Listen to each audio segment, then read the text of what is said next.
ketika saling berjumpa dan menjadi kebiasaan di hari-hari seperti itu mereka pulang, maka itu memang momen yang mereka manfaatkan. Ya kalau itu latar belakangnya dan tidak bertolak belakang, selama tidak dikhususkan, jadi persoalannya tidak dianggap bahwa maaf itu hanya identik dengan Id, dengan hari raya dan masuknya Ramadan. Jadi tidak usah, silakan saja orang saling meminta maaf. Jadi tidak terlalu sampai menawar melihat hal-hal yang seperti itu. Tapi kalau tidak hari raya minta maaf kan, walau salah minta maaf, hari raya minta maaf itu salah, itu keliru itu. Tapi kalau dia manfaatkan kesempatan itu kini lo pulang bertamu, cuma perlu terus ditambah wawasan. Ada maaf yang artinya sekedar memasukkan kebahagiaan di hati orang. Ada yang maaf ini hakiki. Kan ada sebagian dan maaf itu maaf seremonial namanya. Bersuah indah, kenal tidak, bertamu pun alun, maaf lebatin aku dimaafkan. Maaf seremonial, tapi ada maaf yang sebenarnya. Contoh dulu sama-sama SD dulu, baik sekolah lalu di ladang inyek itu ambil dia jambunya diam-diam. Ini baru minta maaf. Kenapa tidak? Jadi karena itu harus kita melihat masalah itu dengan hakikat. Kembali kita kepada persoalan mengimarahkan masjid tadi. Kenapa setelah ini cenderung masjid kaum muslimin kembali kosong? Dan saya berharap kita yang mengaji di sini, yang bermajlis ilmu jauh-jauh ke tempat ini dari berbagai tempat hadir, hendaknya menjadi apa? Menjadi motor penggerak untuk mengimarahkan masjid. Saya berharap kita semua yang hadir ini jadi motor penggerak mengimarahkan masjid. Tapi ingat, imarah yang dimaksud oleh Allah Subhanahu wa taala, innama ya'muru masajidallah, itu tidak berhenti hanya sebatas imarah hissiyah, imarah fisik saja. So, kalau imarah fisik, siapa yang bisa membantah? Ini kan ayat yang Allah Subhanahu wa taala dalam surat At-Taubah tersebut ayat 17 ayat 18 sampai nanti ayat 19 itu kan ada sabab turun. Jadi ini di antara ayat yang memiliki asbab, memiliki sabab turun. Di ayat Al-Quran dari sisi punya sebab dan tidak itu ada dua pembagian. Ada ayat-ayat yang ada sabab turunnya, ada ayat-ayat yang tidak ada sabab turunnya. Kan? Ada nazalat bisababin, ada nazalat ibtida. Itu orang mengkaji ulumul Quran tahu bila. Kenapa? Karena ketika mereka akan menafsirkan Al-Quran, salah satu yang membantu mereka untuk memahami maksud dari ayat itu adalah sebab turun ayat. Tapi bukan satu-satunya. Ada pula orang yang kadang tidak memahami bagaimana tafsir. Dia kurung ayat itu dalam sebab turun. Itu tidak benar. Jadi fungsi sababul nuzul hanya apa? Membantu sebagai salah satu yang membantu kita untuk memahami maksud dari ayat, tapi tidak membatasi. Itu makanya ada misalnya kasus al-mujadalah. Mujadalah itu kan wanita yang berdiskusi dengan Nabi, mengeluhkan persoalannya, dan Nabi SAW tidak atau belum menerima ketentuan hukum khusus untuk dia, melainkan selama ini kasus yang seperti itu haram selamanya. Jadi kasusnya adalah kasus zihar. Jadi seorang laki-laki kalau sudah menyebutkan punggung istrinya sama dengan punggung ibunya, itu di masa jahiliyah, itu pertanda bahwa wanita itu haram selamanya untuk laki-laki tersebut. Mu'abbad.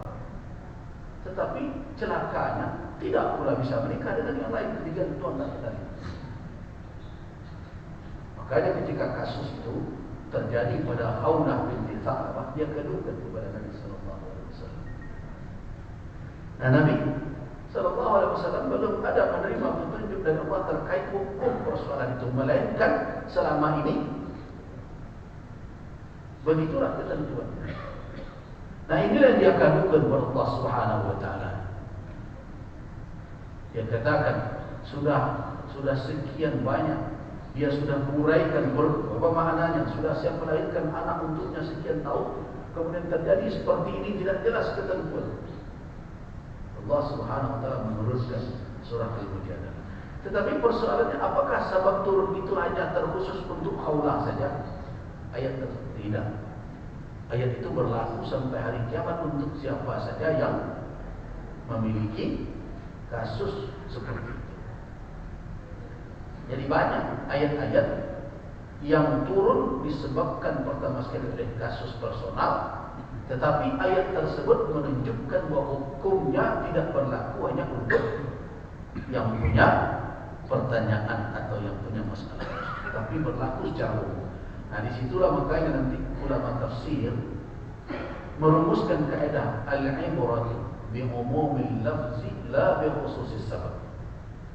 Ibrah yang dipandang kalau ada suatu petunjuk syariat, nas Al-Quran dan Sunnah, mungkin dia punya sabab khusus, tetapi lihat redaksinya.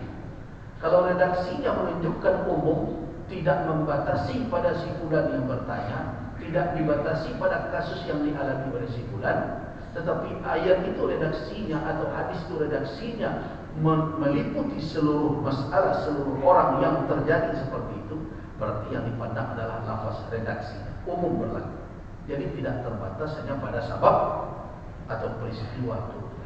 Nah begitu. Nah disitulah ulama mengatakan bahwa sabab turun atau sababul wurud pada hadis disebut sababul wurud, sabab keluarnya hadis. Pada Al-Quran disebut sababun nuzul, sabab turunnya ayat. Nah, para ulama mengatakan bahwa sabab turun ayat, sabab keluarnya hadis itu salah satu, bukan satu-satunya.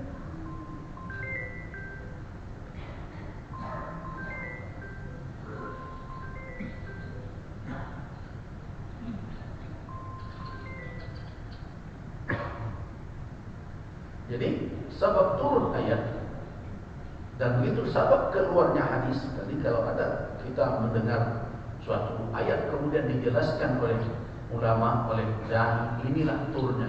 Itu peristiwa yang melatar belakangi turunnya ayat, yang melatar belakangi keluarnya hadis Nabi. Itu hanya salah satu, bukan satu-satunya. Ingat, salah satu yang membantu kita untuk memahami, untuk merumuskan fikih tentang ayat itu, fikih tentang hadis itu. Di fikih al-ayat, fikih al-hadis dibantu salah satunya oleh sabab. Nah karena itulah ulama tidak mengabaikan peristiwa-peristiwa yang mengawali atau yang melatar belakangi turunnya ayat dan keluarnya hadis. Dengan itu kita terbantu, oh ini maksudnya. Nah termasuklah kasus imarah masjid secara fisik yang ditidakkan oleh Allah Subhanahu wa taala kepada kaum musyrikin. Apa yang ditidakkan? Maka dari musyrikin, para musyrik tidak ada memakmurkan. Apa yang tidak ada? Ulama berkesimpulan yang ditidakkan oleh Allah itu ada dua.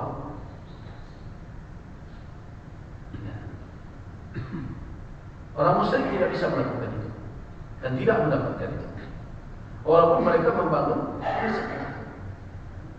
Kalau tadi disediakan uang 10 miliar, dia beli tanah, kemudian dia panggil kontraktor, tolong buat masjid termegah di Kota Padang ini. Bisa jadi berdiri oleh dia. Tetapi kita tetap mengatakan maka dari musyrikin. Orang musyrik tidak ada memakmurkan. Apa yang tidak? Nah itu pertanyaan dasar.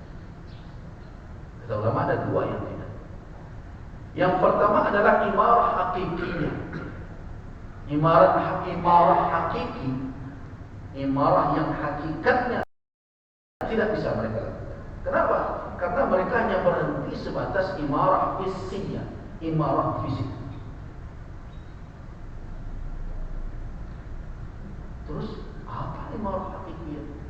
imarah hakikiyah itu adalah imarah ruhiyah, imarah ma'nawiyah, yaitu mengimarahkan masjid secara ruhi, secara maknawi. Dengan apa? Dengan menjalankan peran dan fungsi masjid itu. Artinya tidak bisa dilakukan. Kenapa? Karena masjid adalah tempat yang dibangun untuk bertasbih. Untuk apa? Untuk bertasbih. Apa makna tasbih? Nah, tasbih kan menyucikan Allah dari segala sekutu, dari segala tasbih, penyerupaan. Untuk itu, perhatikan firman Allah Subhanahu wa taala dalam surah An-Nur ayat 36. Surah An-Nur. Fi buyutin adina Allah an turfa'a wa yudhkara fiha ismuhu wa yusabbihu lahu fiha. Perhatikan kalimat yudhkar wa yusabbih. Berzikir menyebut namanya, tapi bukan hanya sebatas menyebut namanya dengan berzikir, tetapi wa yusabbih, yaitu untuk menyucikan dia dari segala sekutu, dari segala tasbih, penyerupaan dengan makhluk, dari segala bentuk keyakinan yang bertolak belakang dengan tauhid. Mungkin ada orang musyrik melakukan itu. Nah, dia saja musyrik. Musyrik itu mempersekutukan Allah. Dia kafir. Kafir itu mengingkari Allah. Jadi imarah hakikiyah, imarah yang hakiki dari masjid itu apa? Yaitu ketika masjid itu diperankan, dijalankan sesuai apa? Sesuai peran dan fungsinya, yaitu untuk beribadah dan untuk menyucikan Allah Subhanahu wa taala sehingga tegak tauhid di sini. Itu sebenarnya. Ya, dengan apa kita berzikir, bertasbih? Ya, dengan ibadah dan dengan menambah wawasan dan memperkokoh keimanan. Itu makanya saya katakan dua peran utama masjid yang tidak bisa digantikan di luar. Yang pertama tempat beribadah, yang kedua tempat bermajlis ilmu untuk menguatkan wawasan keimanan kita dan keislaman kita.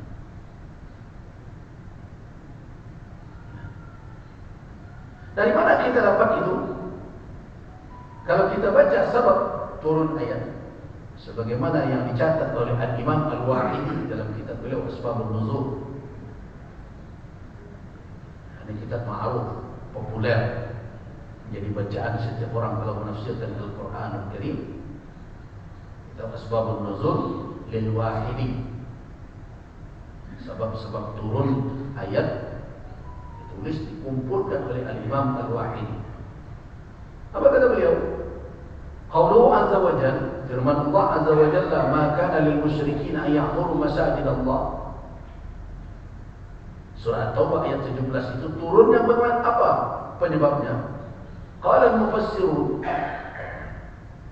para ahli tafsir berkata, "Lamma usira Abbas yauma Badr."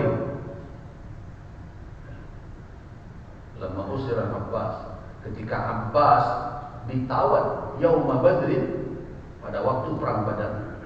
Abbas yang maksud adalah Abbas bin Abdul Muttalib. Abbas bin Abdul Muttalib ini bersaudara sebapak dengan Abdullah, dengan Abu Talib, karena sama-sama putra Abdul Muttalib. Berarti kedudukan Abbas adalah ammun Nabi, paman Nabi. Ketika itu masih belum Islam. Ikut perang Badar.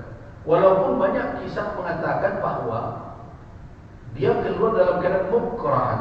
Mukrah itu artinya terpaksa, demi untuk berkamuflase saja. Sebenarnya dia membela Nabi SAW, tapi dia tidak bisa tidak ikut. Ada kondisi yang terpaksa memaksa dia harus keluar bersama dengan pasukan Quraisy.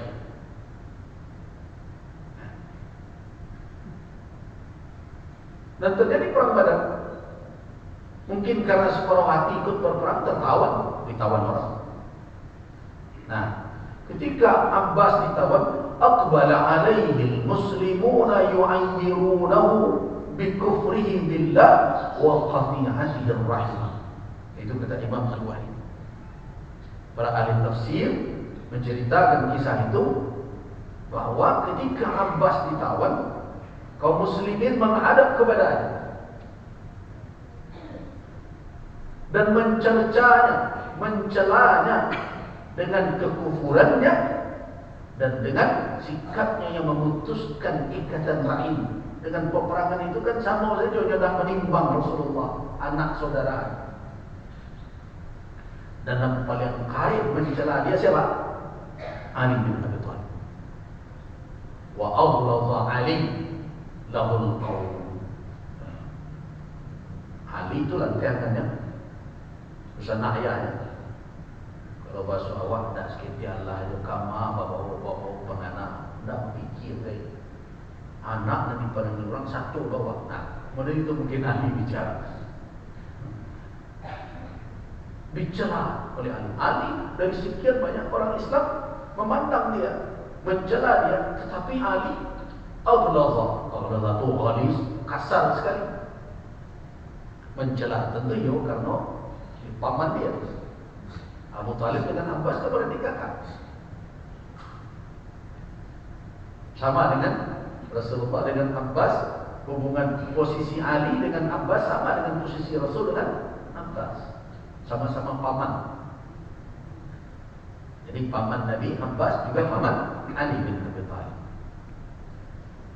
Dan ketika Ali berkata kasar kepadanya itu, faqala lahu. Abbas menjawab, "Ma lakum tadhkuruna masawi'ana wa la tadhkuruna mahasinana?" Bagaimana kalian berdua? Segala nama buruk kami sudah kalian baca. Itu kata Abbas. Nama buruk kami sekalian kalian sabut. Mana berat kalian sabut elok dan elok-elok dan kami berbuat. Nah, inilah Abbas. Mendengarkan itu, Ali bin Abi Thalib terkesan dalam jawaban Ali itu seperti mencemooh ya. Faqala lahu Ali, mengingkari pernyataan Abbas. Alakum mahasin. Aduh kebaikan kalian. Ketika Abbas mengatakan, tadhkuruna masawi'ana wa la tadhkuruna mahasinana. Kalian sebutkan keburukan-keburukan kami, tapi kalian tidak sebutkan kebaikan-kebaikan kami. Faqala lahu Ali, apa kata Ali bin Abi Thalib kepada Abbas bin Abdul Muttalib? Alakum mahasin. Ada pula nak baik nak kerja-kerjaan. Apa jawaban Abbas dengan percaya ini? Qala na'am, ya. Apa jawaban Abbas? Inna lana'murul masjid al-haram wa nahjubul ka'bata wa nusqil hajjah wa nafukkul 'aniyah. Disebutnya, kami selama ini memakmurkan Masjidil Haram. Nah, ini tak bisa dibantah ini. Apa dari minggu kalau belajar sirah Nabawiyah akan bertemu ketika umur Nabi 30 tahun. Orang-orang Quraisy ini bersepakat melihat kondisi Ka'bah yang telah bisa runtuh seperti itu karena bangunannya sudah bangunan tua sekali. Di samping tidak beratap pula. Nah, mereka kalau bersedekah ke Ka'bah meletakkan barang-barang berharga di dalamnya. Coba bayangkan bimbing saja nak batuk, masuk balik orang dari atas di bawahnya. Nah, begitu kondisi Ka'bah. Ditambah dia berada pada posisi yang agak tinggi, itu pondasinya itu mulai rapuh. Nah, bersepakatlah mereka untuk meruntuhkan Ka'bah itu, merenovasi ulang. Nah, itu yang akhirnya berakibat apa? Berakibat berkurangnya besar Ka'bah.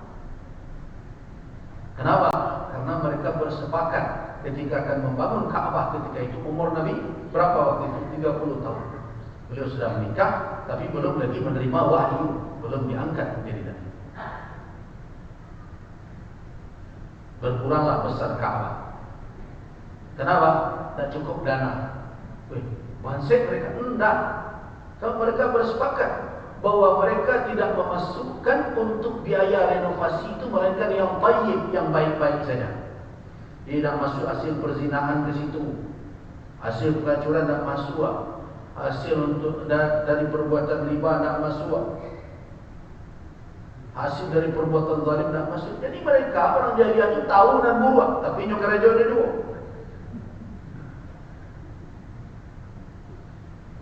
Jadi mereka itu mencampur adukan yang baik dan yang buruk. Nah kini kalau ada orang Islam seperti itu, ya itulah sudah disebut orang jahiliyah modern namanya. Hadir di zaman modern tapi perangai kayak ini.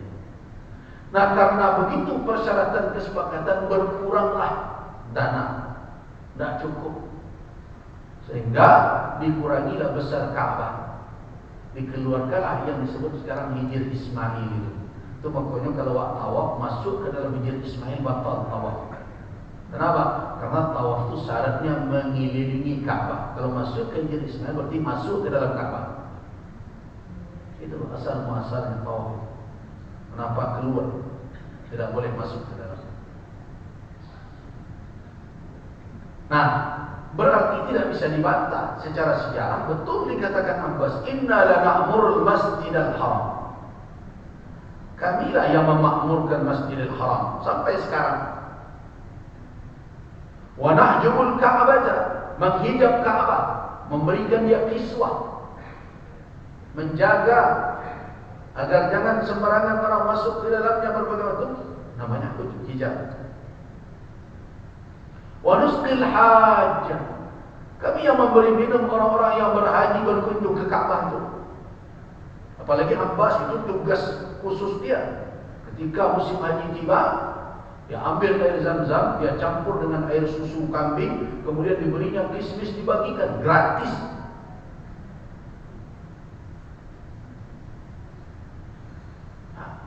Wa nafukul aliyah, dan mereka juga menolong orang-orang yang susah dan berbagai macam. Ada di antara mereka melakukan itu, membela orang-orang yang dizalimi. Makanya ada di Hilful Fudur namanya, sumpah yang terjadi di kalangan kaum musyrikin di masa jahiliyah untuk sama-sama berdiri tegak dengan orang-orang yang teraniaya. Kata Nabi, kalau seandainya baiat seperti itu ada di dalam Islam, saya mungkin yang awal yang bergegas untuk memenuhi baiat yang seperti itu. Begitu Rasul. Nah itu yang disebut oleh Abbas, kalian sampai dan buruk-buruk kami, dan bayi kami, dan mana kalian macam? Tadkuruna masawi'ana wala tadkuruna ma'asinana. Ketika ditanya oleh Ali,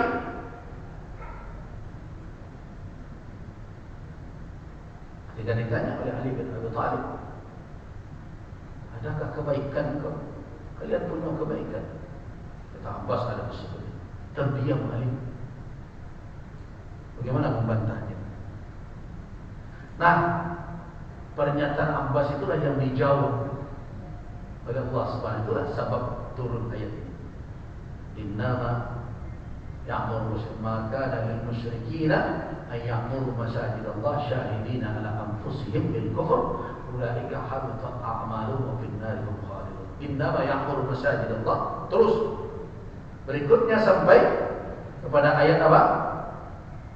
Ayat yang ke-19-nya, jangan jadikan siqayatul hajj, imaratul masjidil haram, memberi minum, memakmurkan, sama dengan orang beriman jalan Allah dan berjihad. Tidak.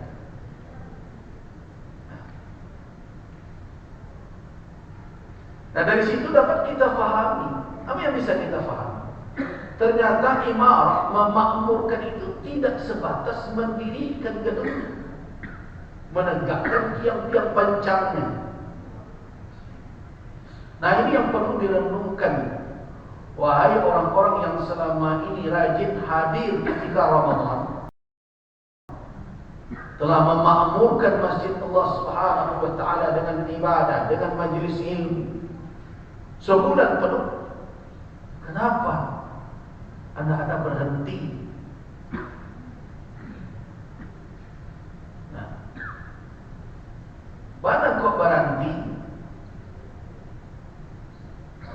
Apa dia karena minal aidin, termasuk orang yang balik kalau gelamo. Sebelum Ramadan dah jodoh, terus setelah Ramadan kembali sebetulnya lagi. Nah inilah yang kita sedihkan dari umat. Karena itu saya mengimbau kembali melalui media ini, melalui kita semua, istiqamahlah. Karena memakmurkan rumah Allah tidak hanya sebatas kita berinfak, sebatas kita berwakaf, tiang panjangnya berdiri, bangunannya megah, catnya kita perbarui, lampunya kita perterang dan semua. Tidak sebatas itu. Kalau itu sampai di sana kita menganggap bahwa kita telah memakmurkan rumah Allah, bedanya dengan Abbas.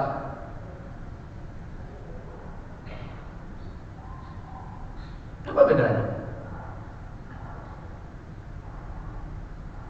Abbas telah menjalankan tugas itu di saat dia berbuat kesyirikan.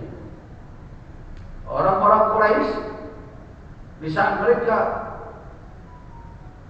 di masa jahiliyah menjadi musyrikun, orang-orang syirik yang melakukan kesyirikan telah melakukan hal itu. Jadi imarah hakikiyah itu apa? Imarah hakikiyah itu adalah bagaimana memfungsikan rumah Allah yang kita bangun dengan infak, wakaf dan semua itu dengan apa?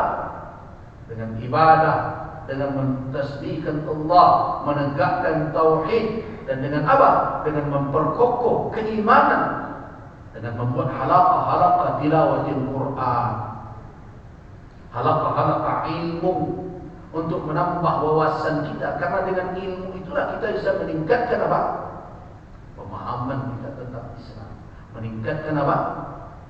Meningkatkan pemahaman kita tentang ibadah. Meningkatkan apa?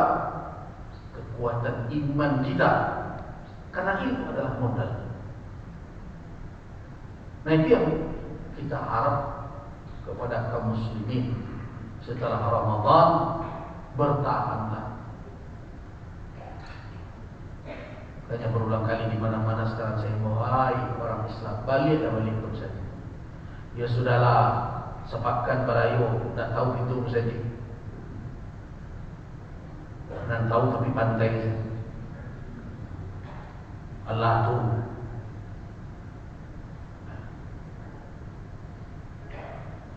putar ke situ, ya sudah, berhentilah itu lagi.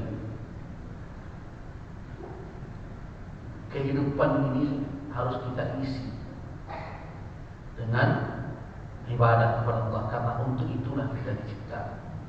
Awak diciptakan bukan untuk beraung-raung ke tepi pantai. Itu hanya apa? Selingan saja, perkara mubah selama tidak bercampur dengan yang haram. Ajar Nabi dan itu daripada orang kewajiban. Nah, kalau banyak itu lupa dan sebenarnya itu dan sampai habis ibadah dan tidak ada lagi yang. Kembalilah, itu yang ingin saya sampaikan kepada kita semua di awal pertemuan kita setelah ini. Terserah ini mau disebut ceramah atau disebut curhat terserah. Tapi itu yang saya rasakan. Saya rasakan ketika memperhatikan kondisi umat. Sedih kita, entah di mana pengaruh dampak dari 30 malam kita mendengarkan tausiah, melakukan qiyam, melaksanakan tilawatul Quran, bertadarus Al-Quran Karim.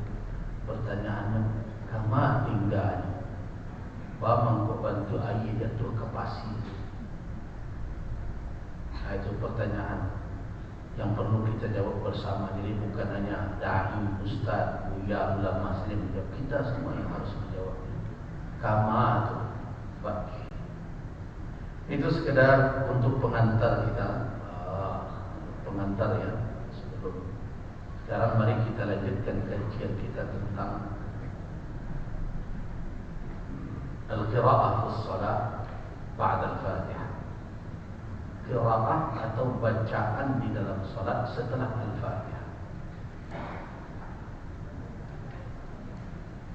Para ulama telah menjelaskan bahwa membaca surah atau ayat setelah membaca Al-Fatihah adalah sunnah.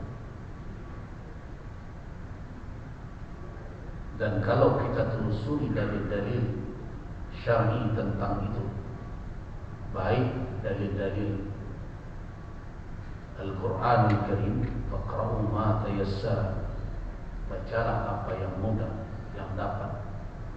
Kemudian dijelaskan dengan hadis-hadis Nabi, baik dalam bentuk perbuatan Nabi, fi'ali, begitu juga perkataan Nabi, petunjuk beliau dalam bentuk qauli. Kita temukan tidak sedikit hadis-hadis yang menjadi hujjah bahwa memang membaca ayat setelah Al-Fatihah itu masyru'ah, disyariatkan. Nah, kita sudah jelaskan kalau solat itu adalah solat rubaiyah, solat yang 4 rakaat atau solat yang 3 rakaat. Yang 4 rakaat itu apa? Yaitu zuhur, asar dan isya. Yang 3 dalam maghrib. Maka yang kita pakai, yang kita ambil sebagai amalan bahwa yang disunnahkan untuk membaca ayat adalah 2 rakaat pertama saja. Masyhur. Walaupun ada riwayat yang mengatakan Nabi juga membaca pada rakaat 3 ke 4, tetapi yang kuat dalilnya membaca ayat hanya pada rakaat pertama dan kedua saja pada salat yang 4 rakaat dan salat 3 rakaat. Dan itu sudah kita jelaskan, ini sekedar flashback balik ke belakang. Nah, apakah ada ayat-ayat tertentu yang dikhususkan untuk dibaca pada solat-solat tertentu, baik dari sisi miqdar, ukuran ayatnya, atau surat tertentu? Kita sudah jelaskan. Salah satunya adalah tentang membaca surat Alif Lam Mim Tanzil, Alif Lam Mim Tanzil, atau surat As-Sajdah pada rakaat pertama salatul fajar, salat fajar di hari Jumat, pada pagi Jumat. Dan rakaat kedua adalah hal ata 'alal insan. Jadi yang dimaksud di situ jelas adalah kamilan, karena di dalam ayat ini, dalam hadis tersebut surah Alif Lam Mim Tanzil, berarti tidak dibaca hanya sampai sebatas sajadahnya saja. Itu tambah 2 ayat sudah itu, tidak. Kalau ingin mendapatkan sunnahnya sempurna adalah membaca ayat itu utuh sampai وَيَقُولُونَ مَتَى هَذَا الْفَتْحُ إِنْ كُنتُمْ صَادِقِينَ قُلْ يَوْمَ الْفَتْحِ لَا يَنفَعُ الَّذِينَ كَفَرُوا إِيمَانُهُمْ وَلَا هُمْ يُنظَرُونَ.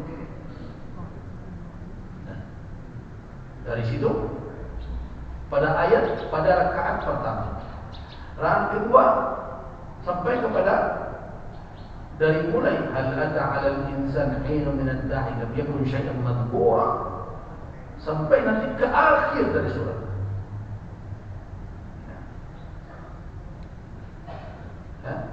Jadi apakah itu adalah masyru'ah, disyariatkan, atau adakah landasan syarak amalan tersebut? Jawabannya iya. Jadi jumhur ulama berpendapat benar ada, itu disyariatkan. Namun mereka nanti berbeda pendapat hanya dalam batas apa? Dawam atau tidak dawam. Berketerusankah amalan itu atau tidak berketerusan? Tetapi kalau Nabi SAW membaca pada pagi hari Jumat itu Alif Lam Mim Tanzil dan hal ata 'alal insan, sahih.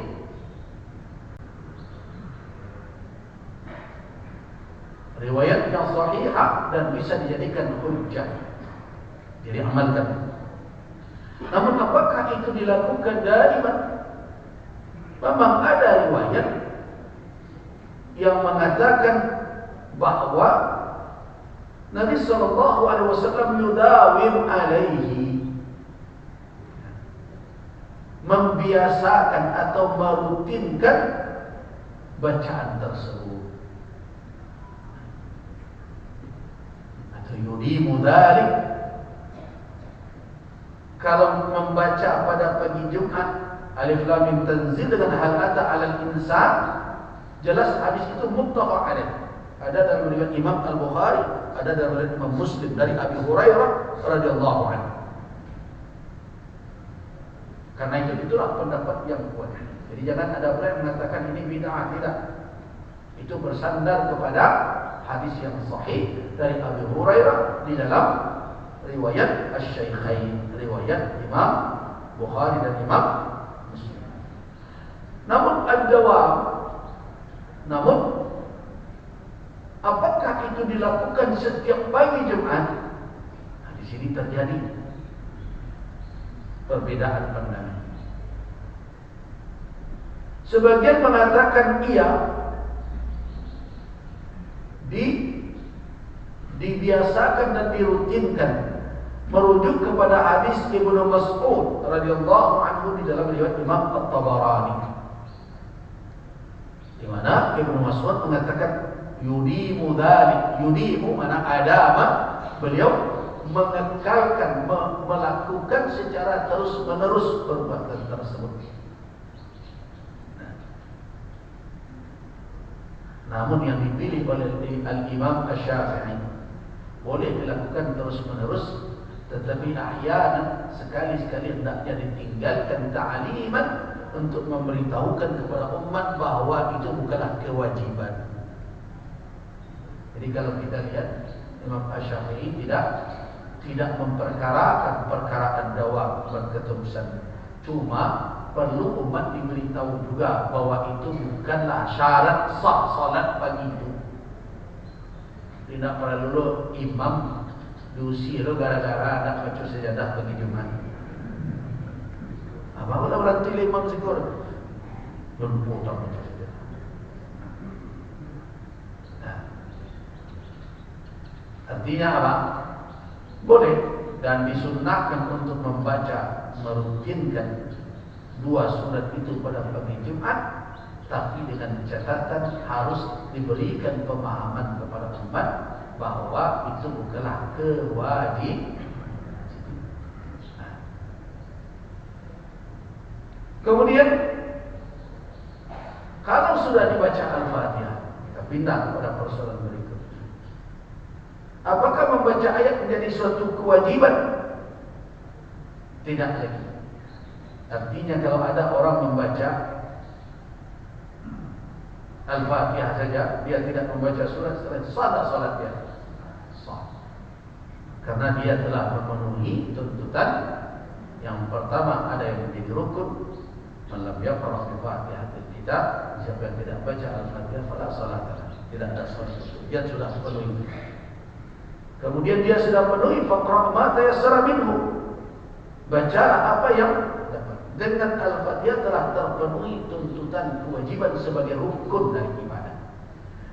Namun membaca ayat setelah itu juga disuruh, karena dari amalan Nabi sallallahu alaihi wasallam, para sahabat menukilkan banyak setelah Nabi membaca Al-Fatihah pada salat-salat jahriyah, sahabat mendengarkan bahwa beliau membaca surah atau membaca ayat lain. Dan yang kuat dari pendapat tersebut berdasarkan hadis Abu Qatadah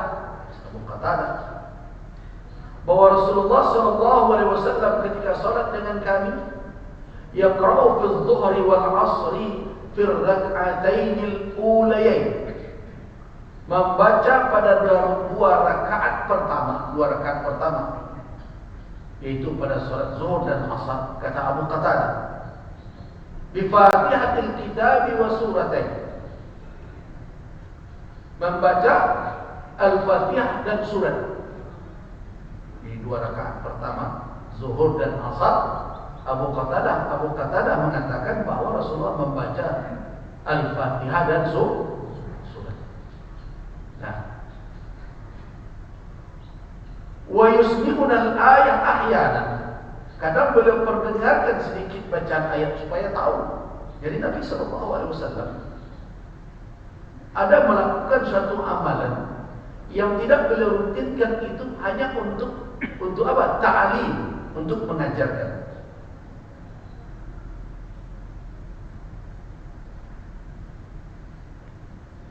Jadi ada suatu amalan yang tidak perlu itu menjadi suatu kebiasaan kita dan tidak ditiru, karena maksud Nabi ketika itu ta'lim. Contoh, Nabi pernah sholat di tangga mimbar. Nanti bersuruhan di situ membunuh tangga sholat, dan dia itu tidak. Nabi pernah sholat di tangga mimbar, takbir, rukuk. Ketika beliau akan sujud, turun beliau ke lantai dan sujud di lantai. Nah, itu makanya berhati-hati.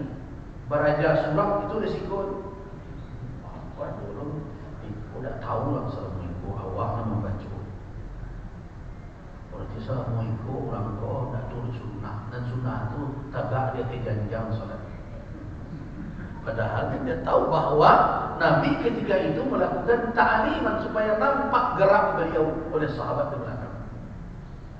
Nah, ketika beliau akan sujud, beliau mundur, turun dan sujud di lantai. Nah, karena itu perlu dibaca secara keseluruhan. Kenapa sahabat tidak melakukan hal yang seperti itu?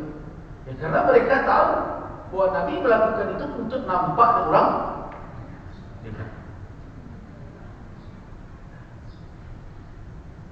Supaya nampak.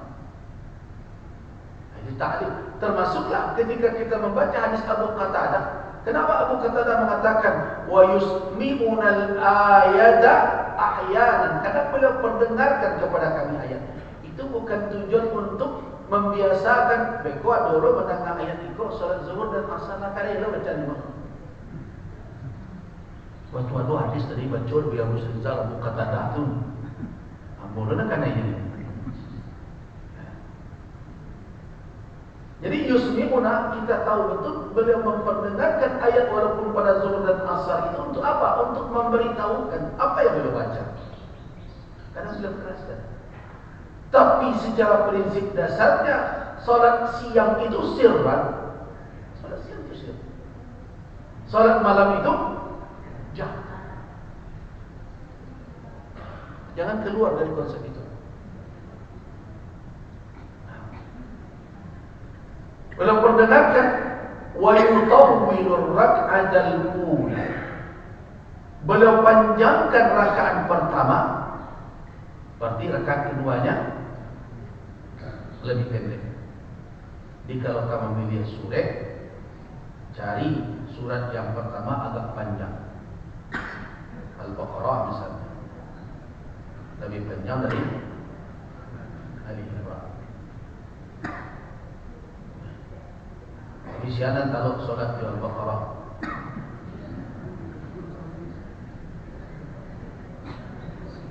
Bawa khawatir pas salam imam jadi assalamualaikum.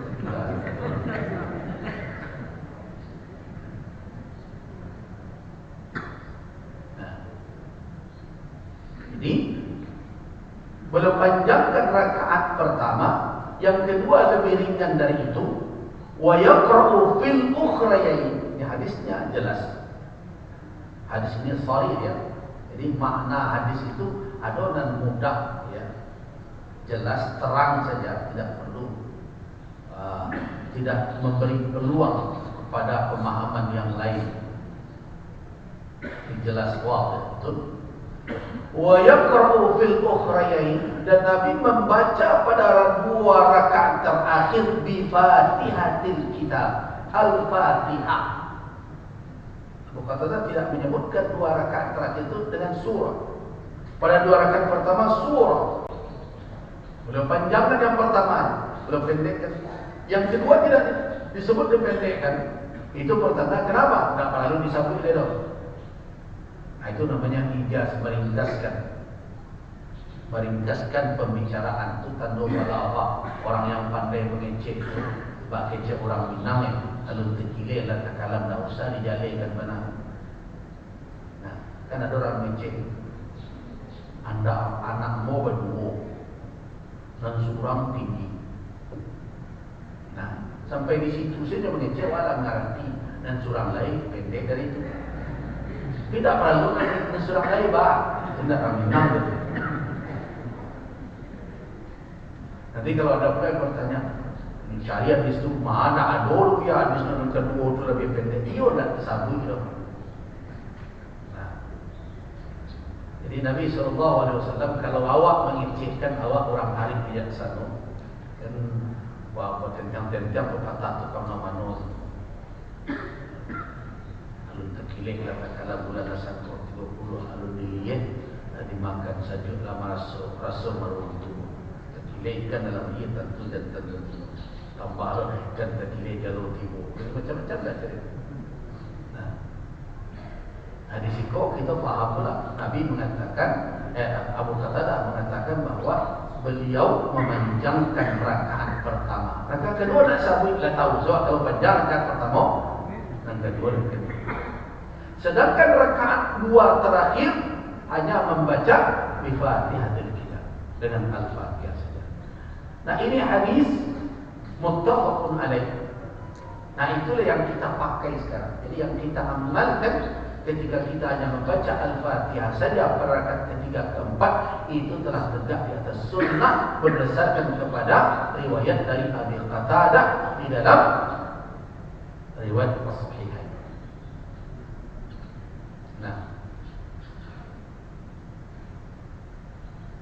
Nah sekarang dengan demikian berarti ketika seseorang membaca ayat, membaca surat setelah Al-Fatihah, apakah dia juga memenuhi tuntunan rukun? Tidak lagi, karena Al-Fatihah sudah dibaca. Nah karena itulah membaca ayat setelah Al-Fatihah pada rakaat pertama dan rakaat kedua itu adalah sunnah muakkadah. Karena Nabi SAW senantiasa membaca dan tidak ada suatu riwayat yang bisa jadikan dasar. Ada ayat-ayat khusus. Ada ayat-ayat khusus yang dibaca dan itu menjadi syarat sah salat. Jadi berbagai riwayat tentang surat-surat yang dibaca oleh Nabi dalam salat-salat tertentu itu kategorinya bukan menjadi syarat. Perlu diingat ya. Karena ada orang tak jadi solat duha dia karena tak dapat ayat wasyamsi wa duha dan solat duha dan surah wa duha wallahi idza saja.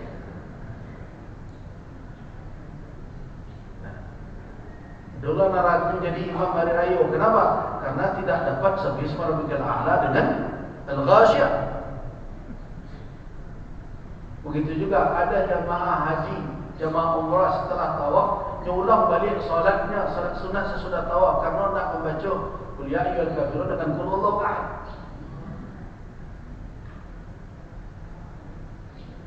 Dan berdasarkan itu pula maka tidak ada pula pengkhususan seperti itu kalau tidak ada dalil.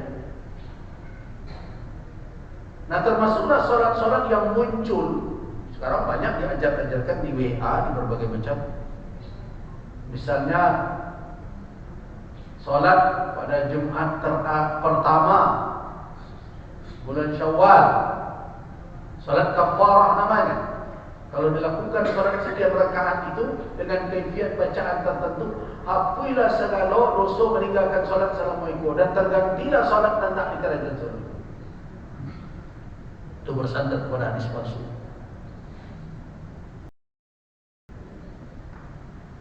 Dan termasuk juga solat di bulan Syawal ini membaca ini sekian kali. Dikatakan solat untuk memerdekakan berbagai macam. Apakah itu bersandar kepada hadis yang sahih? Tidak, itu hadis-hadis yang kategorinya adalah hadis-hadis yang mungkar dan masuk dalam kategori hadis palsu.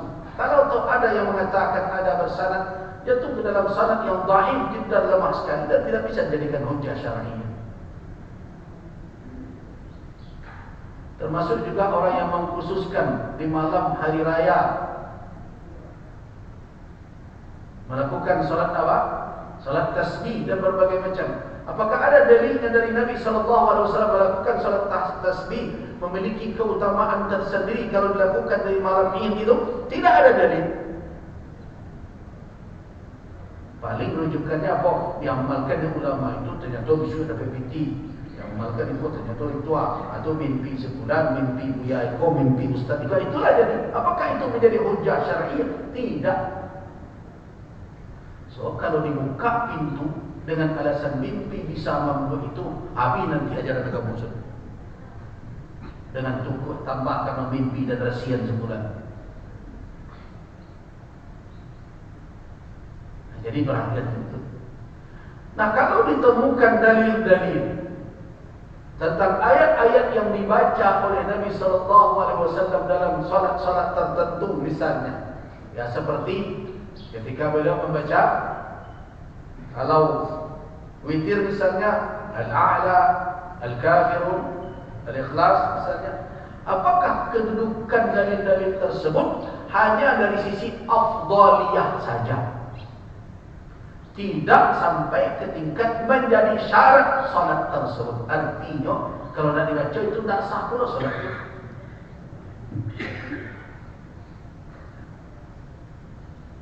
Jadi jangan tampil lo nak solat duha, dia tak apa solat wasyamsi wa duha,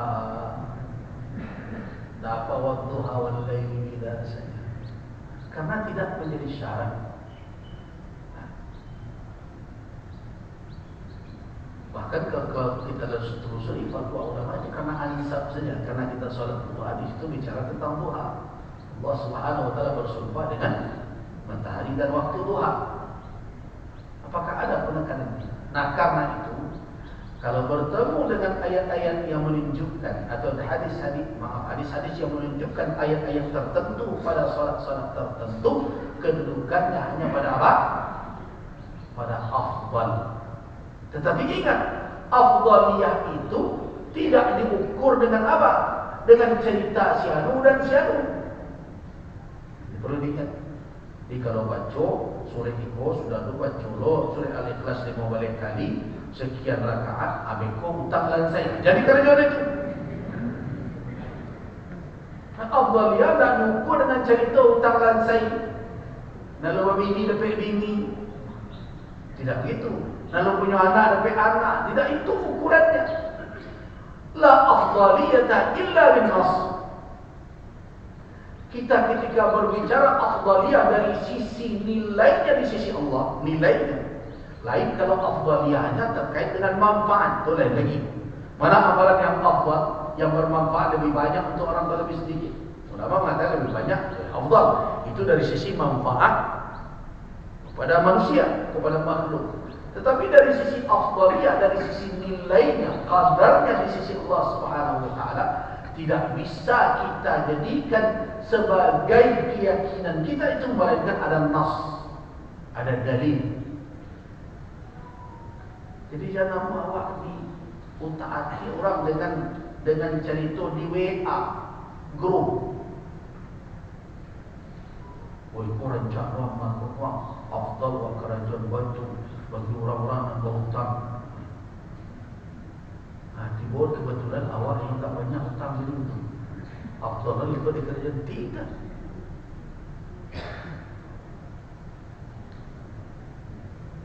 Nah, ikut dicuba oleh ulama ini, silakan. Namun saya cubanya berhasil, belum tentu dia berhasil. Nah, amal harus tetap disandarkan kepada dalil. Termasuk kadang doa-doa. Ada yang rajin orang menghafal doa dari seorang ustaz yang diajarkan, walaupun yang tak tahu artinya, tetapi abai dengan doa yang diajarkan oleh Rasul sallallahu alaihi wasallam. tidak peduli dengan doa yang diajarkan oleh Allah di dalam Al-Quranul Karim. Itu orang yang tidak memiliki ilmu tentang bagaimana berdoa dan bagaimana kedudukan doa di sisi Allah Subhanahu wa taala. Ada orang yang rajin mapa doa dia akhirnya dia gurunya dulu. Dan bunyi lo datang balik. Nah dibaca kadang tak jadi ada semil khial macam-macam. Padahal tu masuk tu bahasa-bahasa Ibrani macam apa ya amal dengan keyakinan. Woi, kamu ya Rabbana setiap bacaan aku kalau kamu baca nanti kata apa? Nah, itu ukuran. Hari ini wawasan umat yang seperti itulah yang sekarang mudah menjadi apa? Menjadi mangsa bagi orang yang menyebarkan bermacam. Kadang menerima zikir dan serupa itu tengah malam itu dia minta rezeki. Bayi itu mahar je. Nah, apa salahnya kalau kita lebih dahulu pelajari dahulu bagaimana cara berzikir, cara berdoa. Bagaimanapun orang mengatakan ini sudah dicoba begini zikir ini, tidak ada yang melebihi afdalul zikir, afdal zikir la ilaha illallah.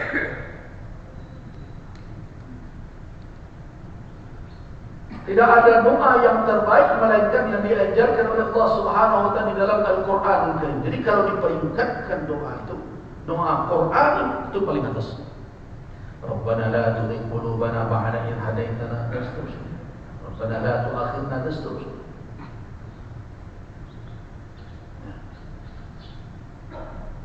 Kemudian datang berikutnya doa dari Nabi sallallahu alaihi wasallam. Banyak doa yang diajarkan oleh Rasul sallallahu alaihi wasallam. Allahumma inni as'aluka ilman nafi', Allahumma inni a'udzubika minal ajzi wal kasal dan seterusnya. Itu lebih afdal dibandingkan doa yang dikarang oleh siapapun. Kenapa? Karena Al-Quran adalah kalam Allah. Kalam Allah afdal dibandingkan kalam siapapun. Kenapa doa yang diajarkan Nabi itu afdal? Karena beliau dia jawami'ul kalim. Beliau diajarkan simpul-simpul dari ucapan manusia. Satu pembicaraan beliau memiliki makna. Kalau terbuka itu maknanya. Dan beliau adalah afsahul Arab, orang Arab yang paling fasih. Tapi itu juga zikir. Jangan kita bersemangat mengamalkan doa dan zikir yang diajarkan oleh guru kita, padahal itu tidak ada kalimat tersebut diajarkan, tidak temukan dalam Al-Quran dan Sunnah, walaupun kata sebagian maknanya kan baik. Lalai kan aneh ya? Orang lalai membaca salawat yang diajarkan Rasul karena salawat Badar.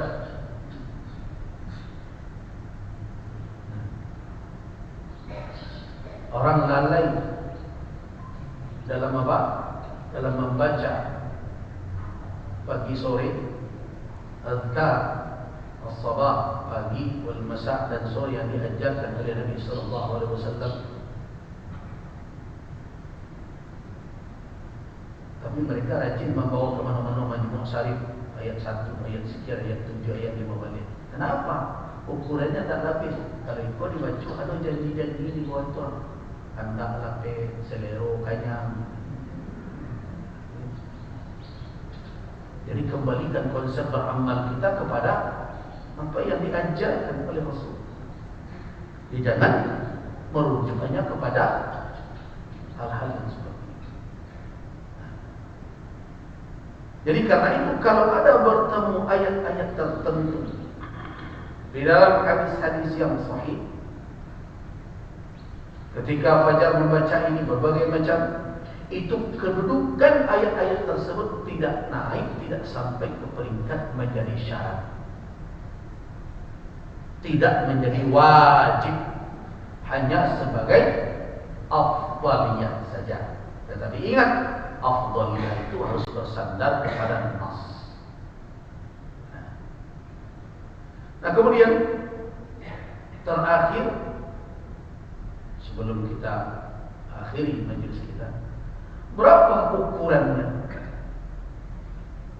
Nah, kalau kita berbicara sunnah membaca ayat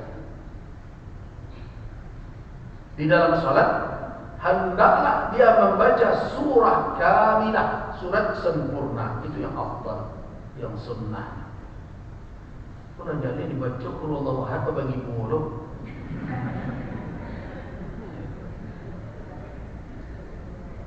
Ya. Jadi afdalnya dan sunnahnya ayyaqra al-insanu suratan kamilatan. Nah, kalau dia baca sebagian, afdalnya kalau dia membaca ba'dha surah min awwaliha, dari awalnya.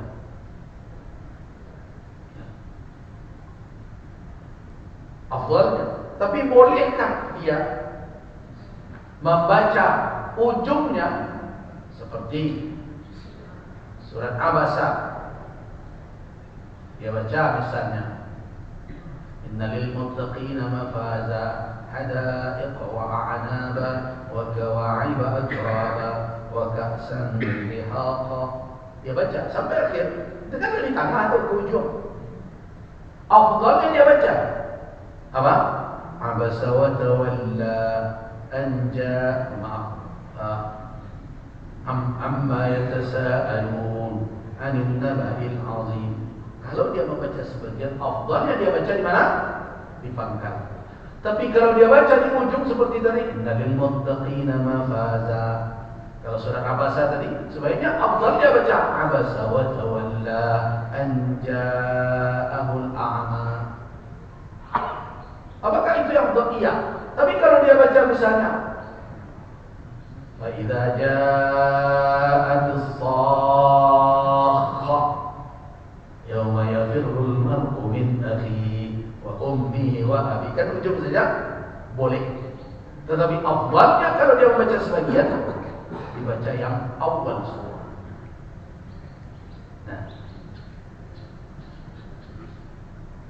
Nah, kemudian dimakruhkan, ada pendapat mengatakan kalau dia rutinkan membaca yang ujungnya saja dimakruhkan. Kalau dia rutinkan. Tapi kalau sekali-sekali tidak ada masalah, dibolehkan. Ya, yang afdalnya tentu dia baca adalah utuh. Jadi surat Amma yatasaalun tadi, An-Naba tadi, dia baca sampai akhir. Afdal suratun kamilah. Boleh dia baca sebagian, tapi afdalnya adalah penuh dibaca. Nah, kemudian berapa dia baca? Kalau dilihat dari salat-salat Nabi ketika maghrib, Nabi SAW membaca surat-surat pendek. Dia baca Ra'aital ladzi yukadzibu bid-din, Al-Ma'un, kemudian Al-Kautsar, silakan, atau Al-Kafirun, kemudian idza ja'a nasrullah, silakan. Nah, maghrib, ajan maghrib itu panjang ayat Alif Lam Mim Dzalikal Kitab, ayat loh. Biasanya Nabi membaca yang mufassal, qusar, yaitu surat-surat pendek. Sedangkan fajar, salat fajar tiwal, itu yang panjang-panjang. Nah, sedangkan yang zuhur, salat zuhur itu adalah awsat, yang pertengahan dari al-mufassal. Ya bolehlah seperti surah An-Naba. Di awal acuk kembali awal. Kalau subuh lebih panjang, maghrib lebih pendek, isya lebih panjang, tiba di zuhur kul ke kul sekedar. Nah, karena kadang-kadang ada orang gitu. Nah, begitulah Nabi SAW mengamalkan salat, dan itu menjadi petunjuk bagi kita. Dan beliau mengatakan sallu kama ra'aitumuni usalli, salatlah sebagaimana. Nah, kalau dia ingin memanjangkan sholat lebih panjang dari biasa, perlu tak imam bagi tahu? Nah, ini sering pertanyaan. Sebelum sholat isya agak imam perlu nak maduk ke belakang. Bapak dan ibu, ambo jadi imam kini ku Al-Baqarah separuh.